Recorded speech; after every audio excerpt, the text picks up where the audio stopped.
This is all. I was waiting for them.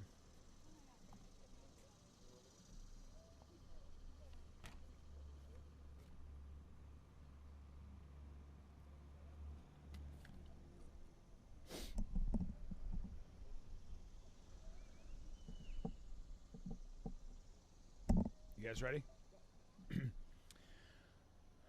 Well, good morning, everyone. Welcome to Southwest Jefferson County. Welcome to some brand new tennis courts that I'm very excited to talk about some of the wonderful improvements we've been making to our entire park system here in Southwest Louisville, but also all around the entire city. We're going to get to that shortly because I first want to start with a couple of very timely matters related to public safety and public health. And first, I want to acknowledge the heartbreaking and senseless acts of violence that took place in Lexington over the weekend. We certainly are not immune to that here in Louisville. We had some that just happened last night. But in Lexington, our hearts are with the families of the victims at the Richmond Road Baptist Church and everyone else that was injured. And I want to send my best to all the Kentucky State Police and particularly the trooper that was injured, and send my prayers and thoughts to him for a speedy and full recovery. The type of violence that we saw that took place in Lexington, that we see that take place last night in our city, has no place in Louisville, in Lexington, anywhere in Kentucky or this country. And we here in Louisville will continue to do everything that we can to end gun violence. I'm proud that we just had an arrest this morning in the homicide of Tasha White. LMPD, our entire team, will be working every day to end gun violence in so many ways and to hold individuals responsible who commit these heinous crimes. I also want to give an update on the situation that occurred at the Kentucky Fair and Exposition Center on Sunday. I know that was a very scary moment for many of the young women who are playing in what is the world's largest basketball tournament. Before we get into what happened, just to set the stage, each year in Louisville, the Run for the Roses tournament is the world's largest basketball tournament, played at Kentucky Fair and Exposition Center this year with 83 basketball courts under one roof. For the entire event, 2,600 teams. It is an amazing sight to see. I was thrilled to be out there yesterday. And what happened on Sunday was very unfortunate. I know it was a very scary moment. It's a very scary time for families that were there and families that were at Kentucky Kingdom.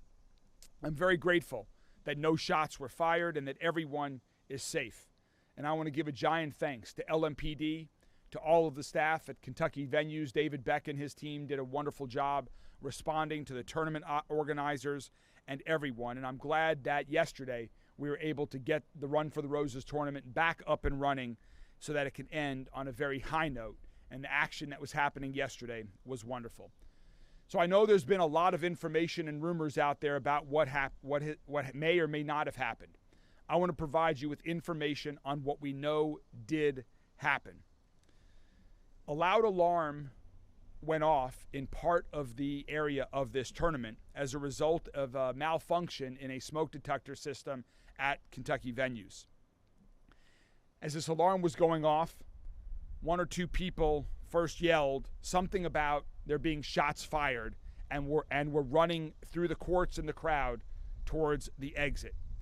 That led to an understandable panic among many people who were at the tournament. The basketball courts are spread out throughout Kentucky Fair and Exposition Center, back to back, with lots of people watching these women play basketball. So that led to panic.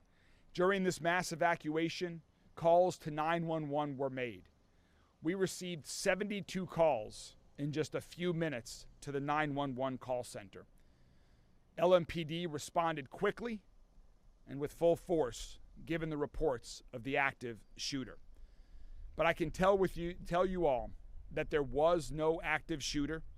There is no evidence a gun was ever shot. There are no suspects that may have shot a gun. No one was harmed. There is no damage that took place within the Kentucky Fair and Exposition Center. There was no tile that fell from the ceiling There was no one that was injured. So I am very thankful for the fast and swift response. It is unfortunate that this event happened here. It's happened more in recent years across the country at various events. But the good news is that nobody was injured. There was not an active shooter.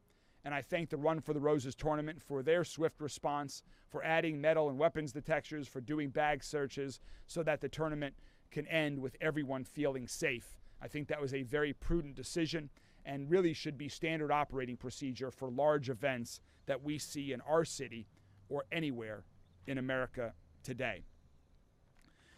So that is an update which I hope is helpful, that is providing actual facts on what occurred at the Fair and Exposition Center.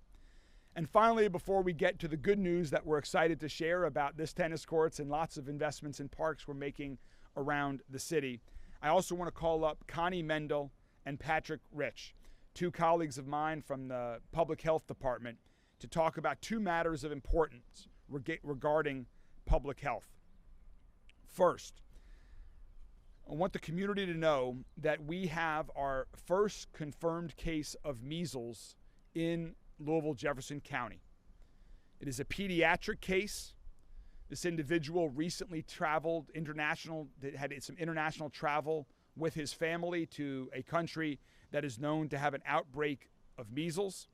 And public health is in the process of doing contact tracing to advise people who may have been in contact with this individual.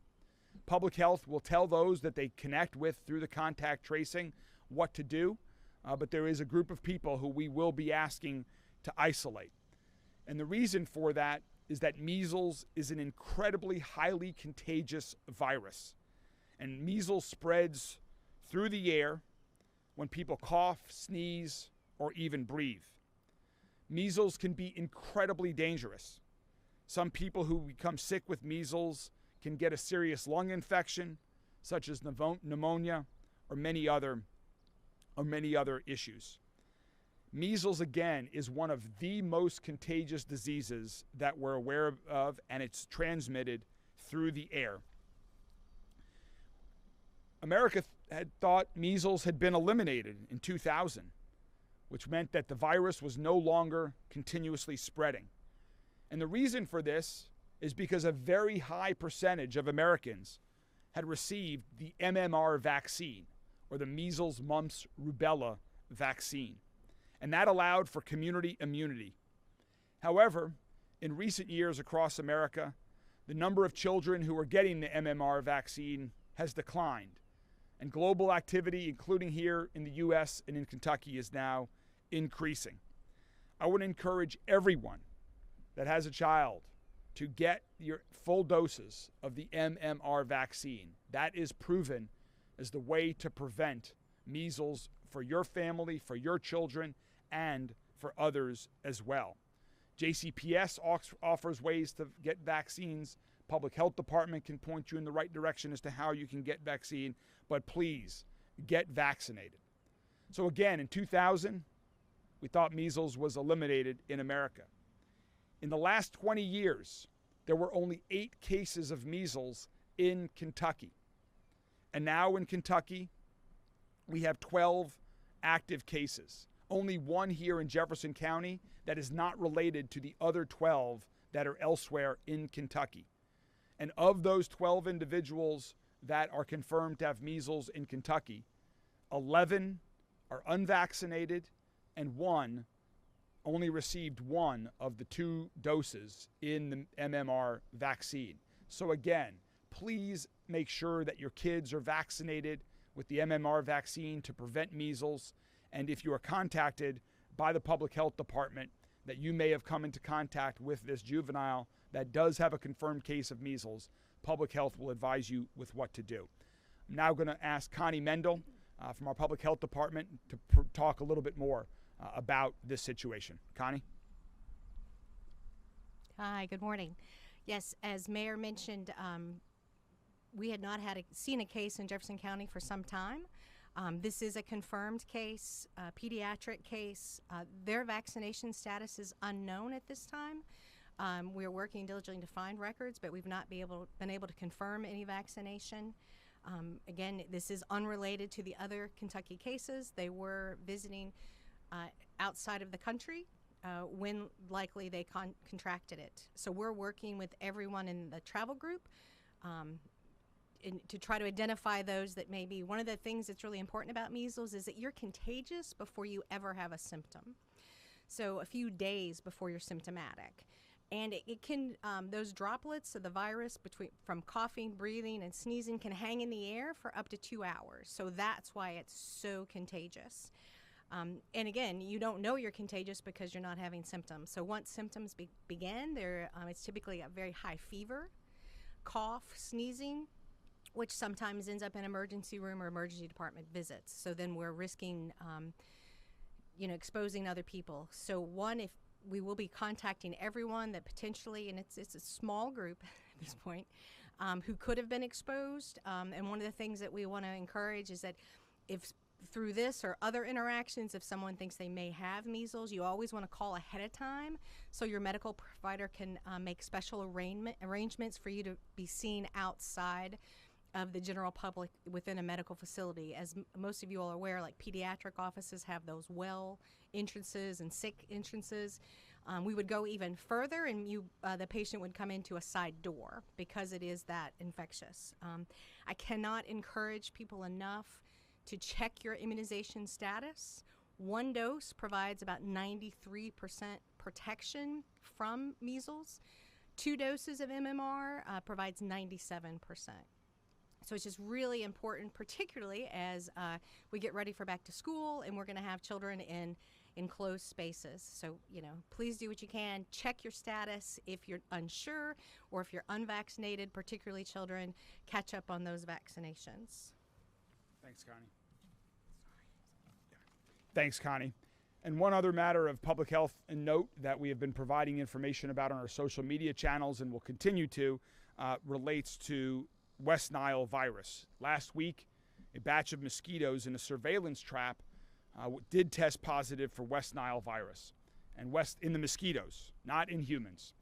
West Nile is detected in the mosquito populations around the first week in July every year, but we still want the community to be aware.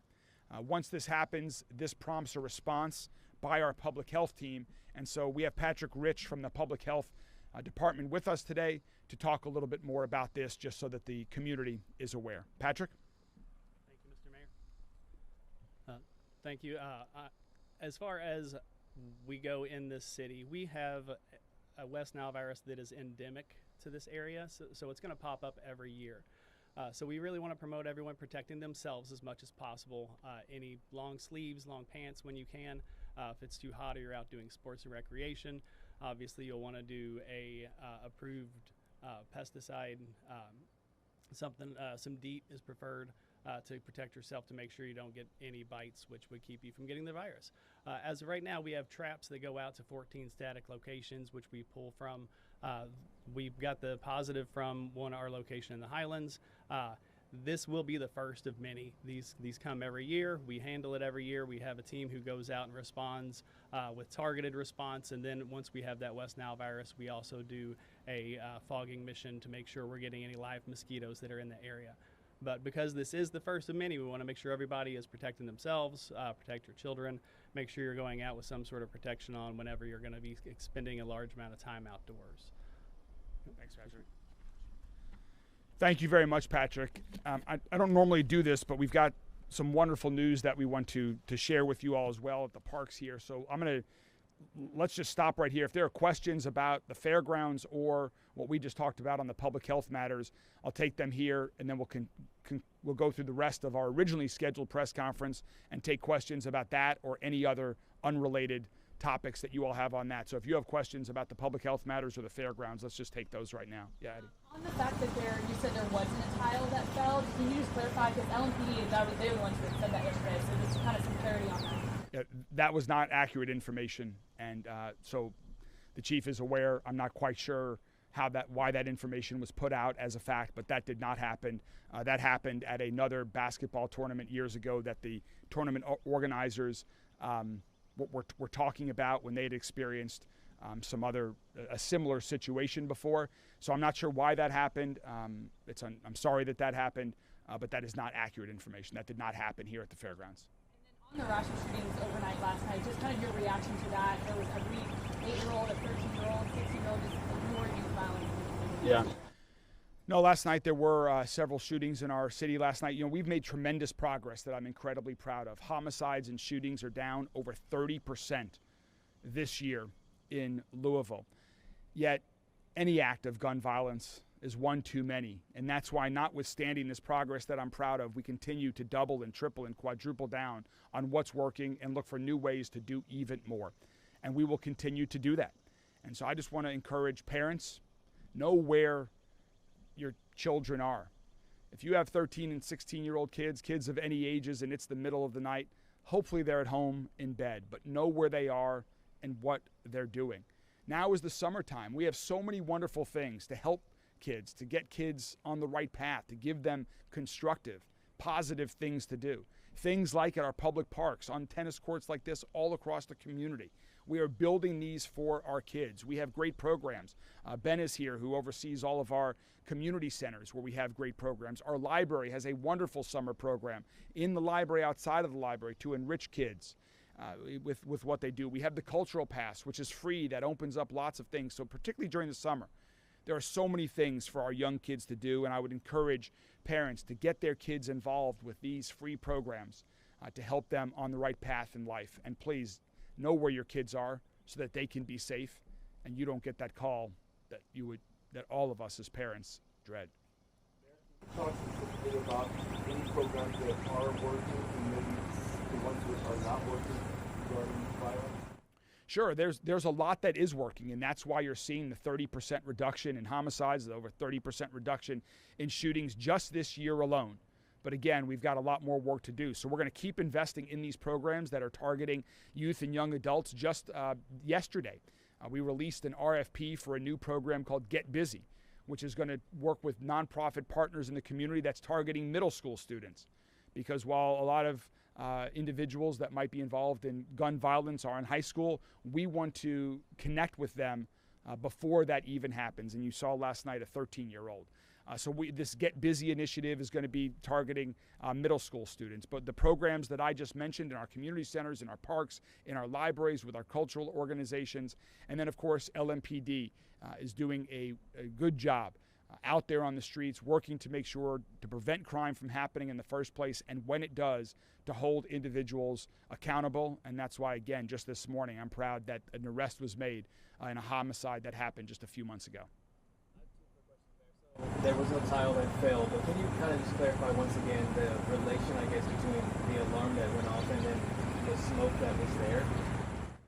I'm not aware of any smoke. So if someone else said that there was smoke, you need to check with them. I'm not saying there was not smoke, but I am not aware of any smoke. I'm aware of a sensor malfunction in a system that is otherwise, fully certified and kept in good condition. A sensor malfunction that caused an alarm in a portion of the area to go off.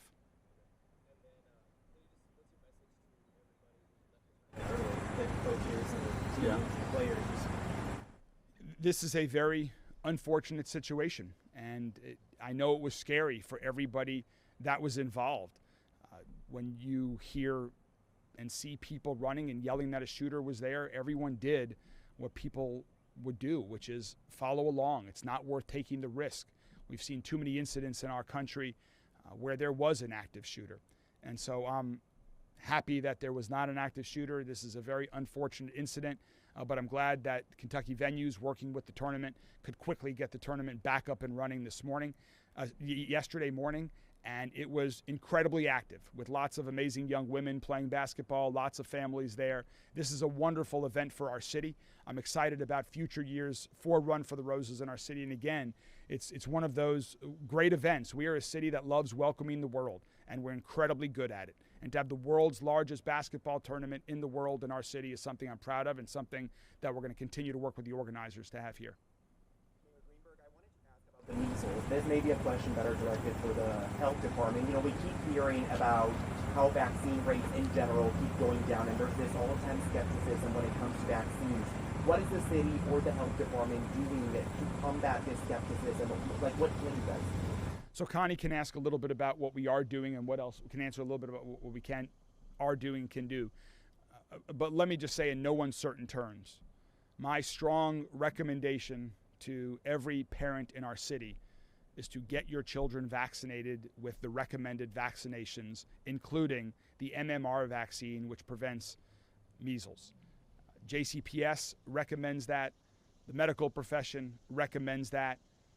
And the evidence is obvious that it works. Of the 12 confirmed cases in Kentucky right now, 11 of those are unvaccinated, and the other one did not get the full 2-dose vaccination requirement. It is not worth taking the risk that your child gets measles. Please follow medical advice and get your children vaccinated. There are so many ways to do it in the community, including at JCPS. They will help you get vaccinated. Connie? Yeah, as Mayor said, there are so many opportunities to be vaccinated. Most of your local pharmacies, drugstores, even grocery stores that have pharmacies offer the various small clinics, urgent cares, immediate cares. But as a health department, not only do we offer vaccines at this location, right here at Southwest Dixie, we do that by appointment. But we also, just at the first of this year, transitioned to a mobile immunization team. So we will go to large events. So we're working with community partners or small to medium events, and working with healthcare providers just to ensure that the vaccinations are readily available. And JCPS is an excellent resource for our children enrolled in any of those programs. So check out our website. There's a whole list of opportunities. And if someone's hosting a community event, please reach out to us. We're happy to provide that. Not only MMR, but the other childhood immunizations, all of those can be easily avoided by being up to date on vaccinations. Measles is serious and can be very serious, but you can easily be protected against it. How do you address the skepticism of people? You mentioned that these cases are unvaccinated. How do you address that, the fact that people don't want to get vaccinated? We acknowledge that there are people in our country that don't want to get vaccinated. I would encourage every parent to just follow the evidence, look at the facts, follow the advice, the strong, overwhelming advice of the medical profession, and I hope that will lead them to the conclusion to get their children vaccinated. I'm thrilled that as the father of 2 sons, that my wife and I got our kids vaccinated, and I would encourage everyone in Louisville to do the same. And we'll post more information. It's on the websites, but we'll post more information about where you can get your kids vaccinated, or people can call my office and we'll provide it. Do we know how many people are going to be quarantined yet on that? No, we're beginning the public tracing, the public contact with the tracing today. The child at like a camp or a daycare? We're not going to get into details about, because it's a juvenile, but this juvenile was, we believe, got it during some international travel. They are back home now when the case became confirmed. All right, now on to the good news that we're incredibly excited to share with the community. JJ, folks in the Parks Department, Jason, you guys want to all come join me? This will also explain why we're talking about the serious topics here at where we are right now. At Louisville Metro government, we're working hard, and we're seeing such great positive momentum in every corner of our city. You can see it, you can feel it, you can play on it in so many neighborhoods across our city. New tennis courts that we're opening today are just another great example of the momentum that we're seeing all across our city, including right here in Southwest Louisville. And thanks to the new city budget that was just passed a couple of weeks ago, we're going to keep seeing this progress, and even faster, right here in Southwest Louisville and all across our city.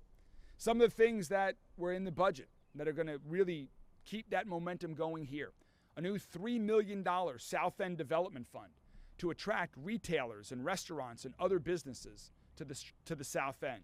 $1 million to help plan and design new gymnasium and pool at the Sun Valley Community Center not too far from here.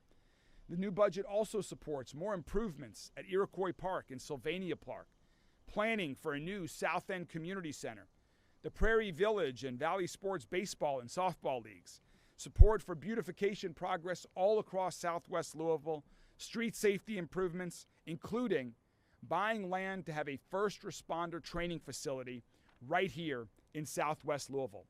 So I want to thank Councilman Joseph and his other colleagues on Metro Council for supporting my proposed budget, for their amendments, and for their collaboration and partnership on this budget, which is moving Louisville in an exciting new direction.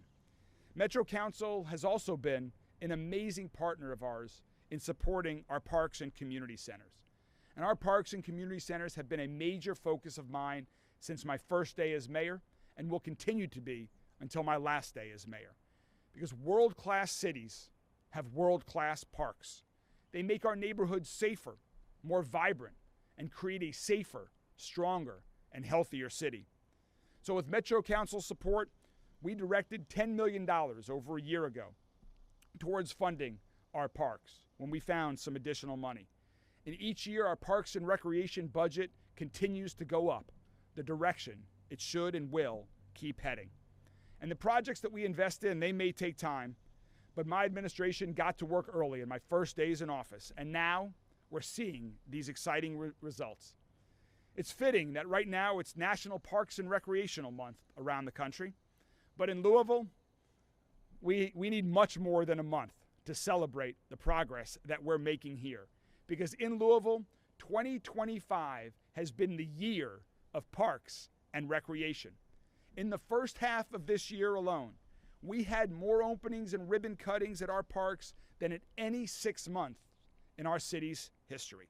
That's around $15 million of projects that have come to life in the first part of this year. We've built, renovated, and added to parks in every corner of our community.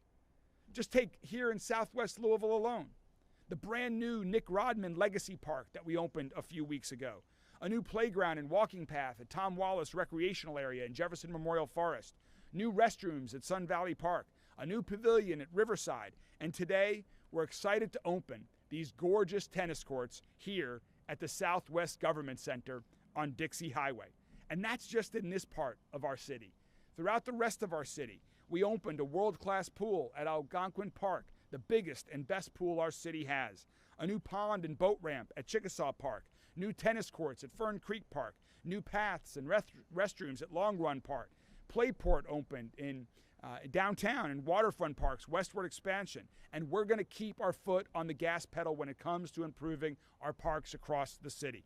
The new Walnut Street Park is under construction and underway. We're getting ready to open a renovated Baxter Community Center in partnership with Louisville Metro Housing Authority. And next year, another new world-class park is going to open at Camp Taylor, and our planning for the next amazing new stages of Jefferson Memorial Forest not too far from here have already begun.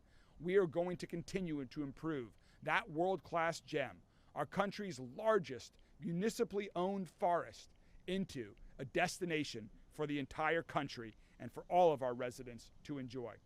So I again want to thank all of the partners that have helped make this happen.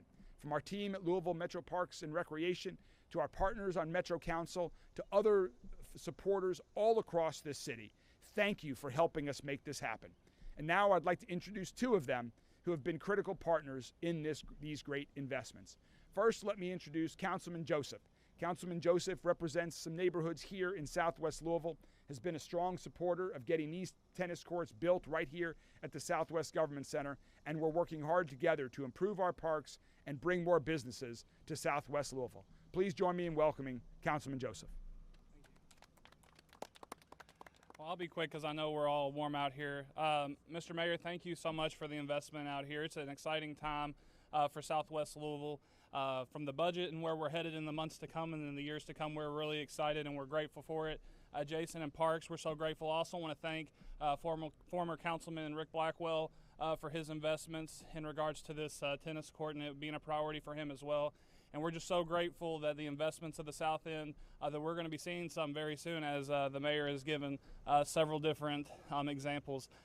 We are excited for what's to come in the South End, and we are grateful for a piece like these state-of-the-art tennis facilities. So thank you so much.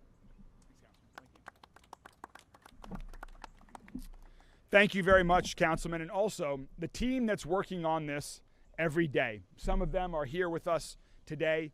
They have an amazing team of hardworking public servants that are working to build these great amenities and then ensure that they stay wonderful, safe, clean, and well used by the entire community. So here to represent Louisville Metro Parks and Recreation today is an individual who has been working hard to bring all of these projects to life. Please join me in welcoming Jason Canuel.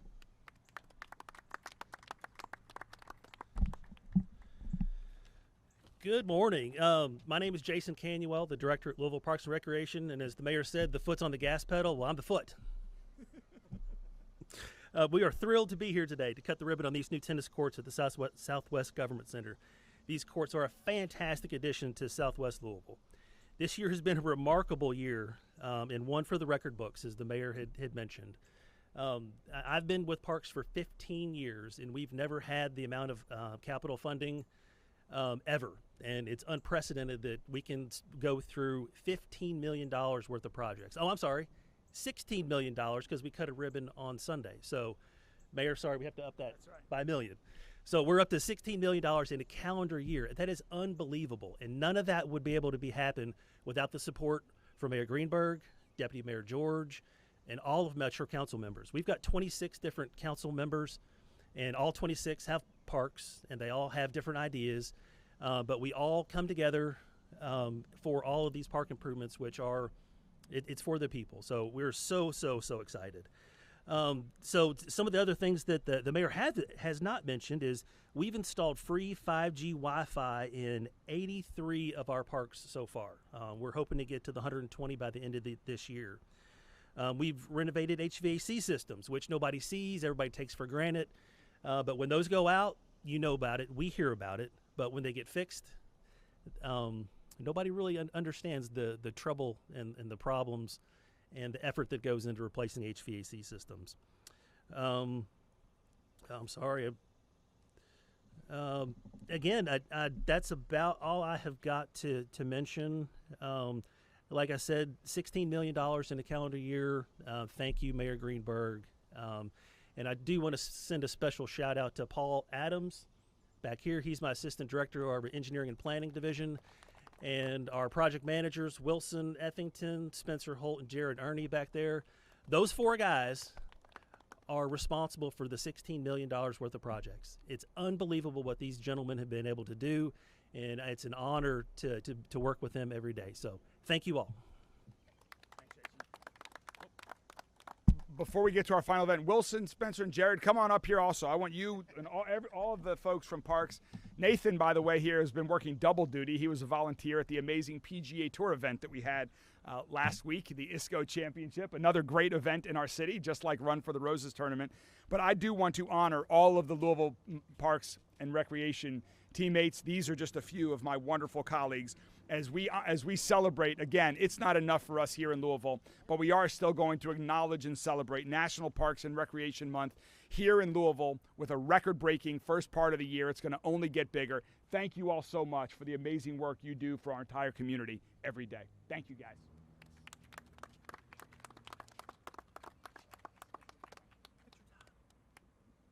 Oh, picture. I'm sorry. You have to stand over here. That's so we're not. Yeah, here's in here too. Come on.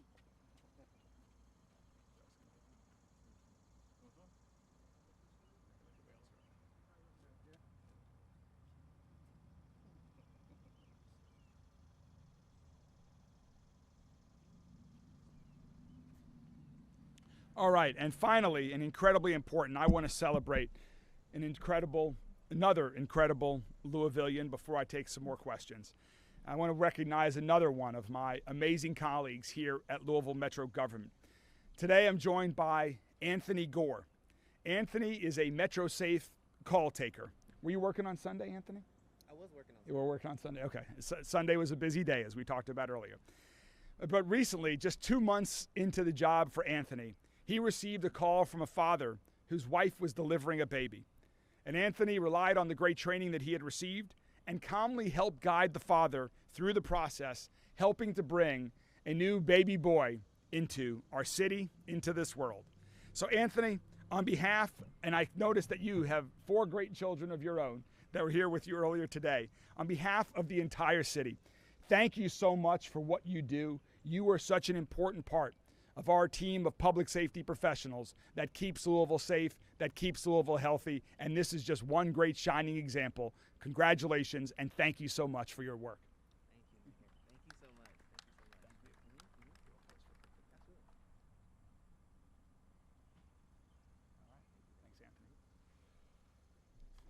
All right, we gave you plenty of content for all of your outlets for the remainder of the day, if not week. But with that, I'm happy to take, if you all have questions about any other topics that we haven't yet covered, please ask now.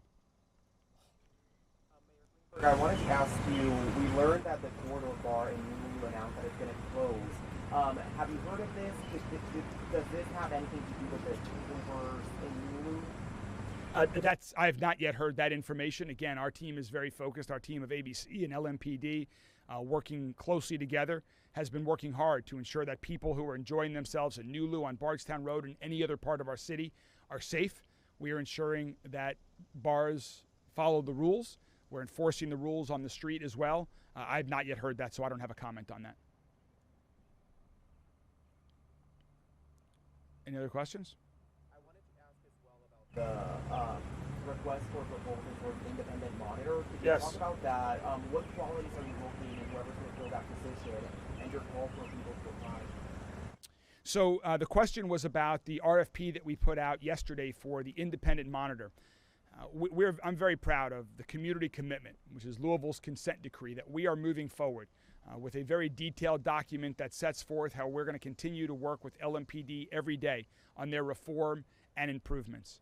And part of that is engaging an independent monitor to have a third party to validate those improvements that LMPD is making, that they've already made and that they will continue to make in the weeks, months, and years ahead. So we released an RFP yesterday, a call for organizations, individuals to respond that want to be that independent monitor.